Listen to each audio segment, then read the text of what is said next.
जय गुरुदेव, जय माँ गायत्री। सभी को मेरा प्रणाम। आज हम जानेंगे कि मंत्र विद्या असंभव को संभव बनाती है।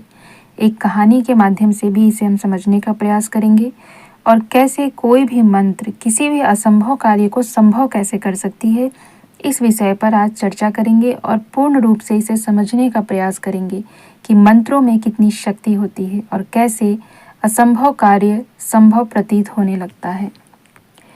मंत्र चिकित्सा अध्यात्म विद्या का महत्वपूर्ण आयाम है।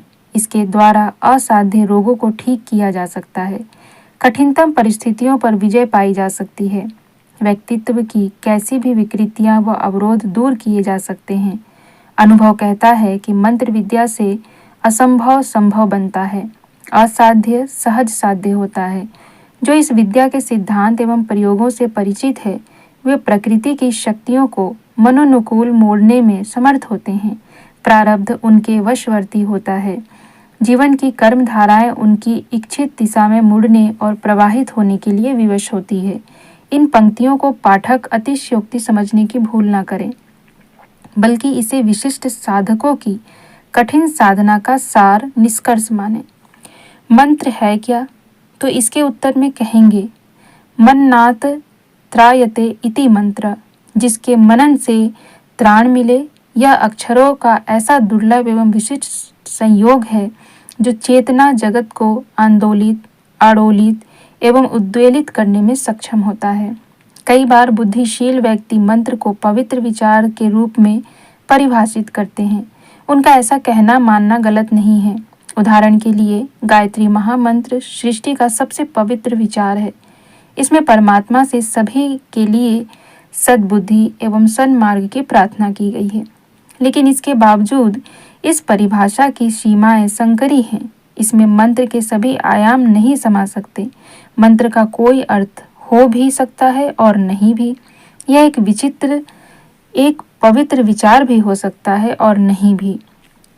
कई बार इसके अक्षरों का संयोजन इस रीति से होता है कि उससे कोई अर्थ प्रकट होता है, और कई बार यह संयोजन इतना अटपटा होता है कि इसका कोई अर्थ नहीं खोजा जा सकता। दरअसल मंत्र की संरचना किसी विशेष अर्थ या विचार को ध्यान में रख कर नहीं की जाती। इसका तो एक ही मतलब है, ब्रह्मांडीय ऊर्जा की किसी विशेष धारा से संपर्क, आकर्षण, धारण और उसके सार्थक नियोजन की विधि का विकास। मंत्र कोई भी हो, वैदिक अथवा पौराणिक या फिर तांत्रिक, इसी विधि के रूप में प्रयुक्त होते हैं। इस क्रम में यह भी ध्यान रखने की बात है कि मंत्र की संरचना या निर्माण कोई बौद्धिक क्रियाकलाप नहीं है। कोई भी व्यक्ति भले ही कितना भी प्रतिभावान या बुद्धिमान क्यों न हो, वह मंत्रों की संरचना नहीं कर सकता। यह तो तप साधना के शिखर पर पहुंचे सूक्ष्म दृष्टाओं व दिव्यदर्शियों का काम है। ये महासाधक अपनी साधना के माध्यम से ब्रह्मांडीय ऊर्जा की विभिन्न व विशिष्ट धाराओं को देखते हैं। इनकी अधिष्ठात्री शक्तियाँ, जिन्हें देवी या देवता कहा जाता है, उन्हें प्रत्यक्ष करते हैं। इस प्रत्यक्ष के प्रतिबिंब के रूप में मंत्र का संयोजन उनकी भाव चेतना में प्रकट होता है। इसे ऊर्जा धारा या देव शक्ति का शब्द रूप भी कह सकते हैं। मंत्र विद्या में इसे देव शक्ति का मूल मंत्र कहते हैं। इस देव शक्ति के ऊर्जा अंश के किस आयाम को किस प्रयोजन के लिए ग्रहण धारण करना है, उसी के अनुरूप इस देवता के अन्य मंत्रों का विकास होता है। यही कारण है कि एक देवता या देवी के अनेकों मंत्र होते हैं। यथार्थ में इनमें से प्रत्येक मंत्र अपने विशिष्ट प्रयोजन को सिद्ध व सार्थक करने के समर्थ होते हैं। प्रक्रिया की दृष्टि से तो मंत्र की कार्यशैली अद्भुत है। इसकी साधना का एक विशिष्ट क्रम पूरा होते ही यह साधक की चेतना का संपर्क ब्रह्मांड की विशिष्ट ऊर्जा धारा या देव शक्ति से करा देता है। यह इसके कार्य का एक आयाम है। इसके दूसरे आयाम के रूप में यज्ञ साथ ही साथ साधक के अस्तित्व या व्यक्तित्व को उस विशिष्ट ऊर्जा धारा अथवा देव शक्ति के लिए ग्रहणशील बनाता है। इसके लिए मंत्र साधना द्वारा साधक के कतिपय गुह्य केंद्र जागृत हो जाते हैं। ऐसा होने पर भी वह सूक्ष्म शक्तियों को ग्रहण करने, धारण करने एवं उनका नियोजन करने में समर्थ होता है। ऐसा होने पर ही कहा जाता है कि मंत्र सिद्ध हो गया। यह मंत्र सिद्धि केवल मंत्र को रटने या दोहराने भर से नहीं मिलती, और यही वजह है कि सालों साल किसी मंत्र की साधना करने वालों को बुरी तरह से निराश होना पड़ता है। पहले तो उनको कोई फल ही नहीं मिलता, और यदि किसी तरह कुछ मिला भी हो तो वह काफी नगण्य व आधा अधूरा सा होता है। इस स्थिति के लिए दोष मंत्र का नहीं, स्वयं साधक का है। ध्यान रहे, किसी मंत्र की साधना में साधक को मंत्र की प्रकृति के अनुसार अपने जीवन की प्रकृति बनानी पड़ती है। मंत्र साधना के विधि विधान के सम्यक निर्वाह के साथ उसे अपने खान पान, वेश विन्यास, आचरण व्यवहार देवता या देवी की प्रकृति के अनुसार ढालना पड़ता है। उदाहरण के लिए कहीं तो श्वेत वस्त्र, श्वेत खान पान आवश्यक होते हैं, तो कहीं यह रंग पीला हो जाता है। आचरण व्यवहार में भी पवित्रता का सम्यक समावेश जरूरी है। यदि सब कुछ सही रीति से निभाया जाए तो मंत्र का सिद्ध होना अनिवार्य है। मंत्र सिद्ध होने का मतलब है कि मंत्र की शक्तियों का साधक की चेतना में क्रियाशील हो जाना। यह स्थिति कुछ इस तरह से है जैसे कि कोई श्रमशील किसान किसी महानदी से पर्याप्त बड़ी नहर खोदकर उसका पानी अपने खेतों तक ले आए।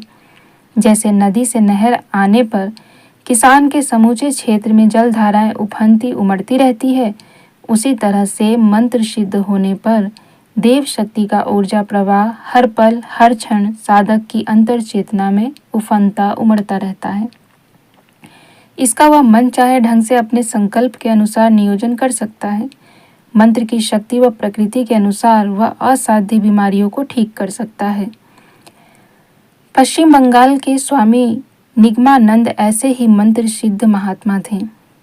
उन्होंने अनेकों मंत्रों महामंत्रों को सिद्ध किया था।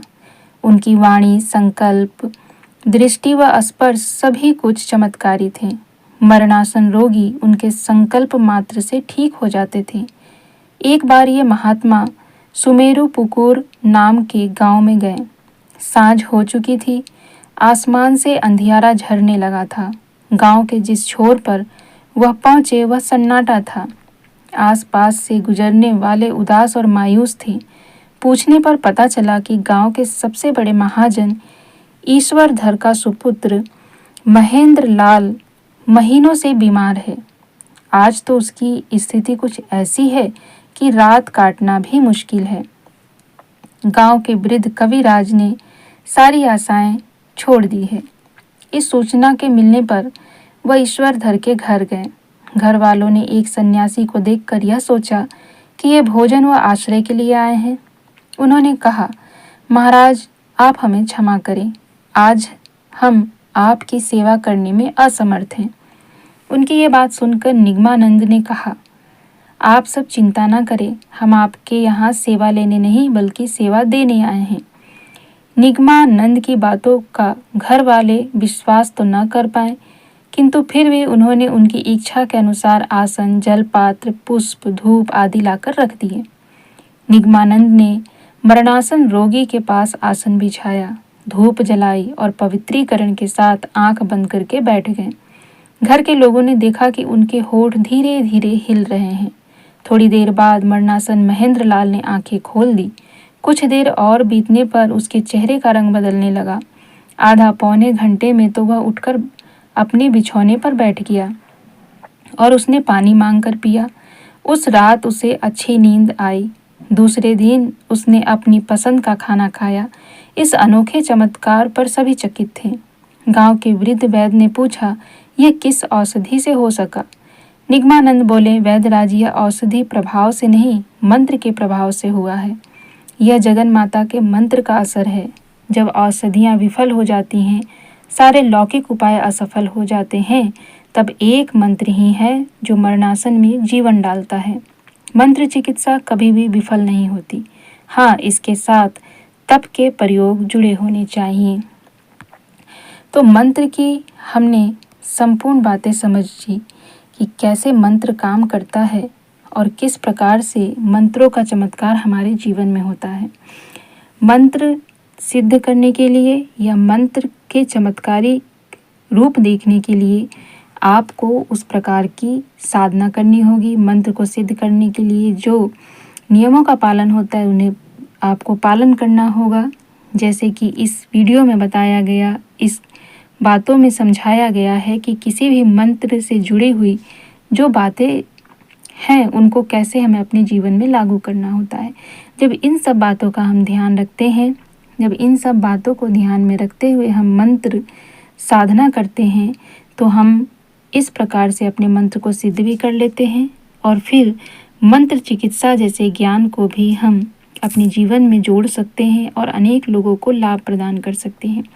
जैसे कि आप गायत्री मंत्र का जप करते हैं तो आपको गायत्री मंत्र से जुड़ी हुई जो भी विशेष बातें हैं उसे अपने जीवन में धारण करना होगा।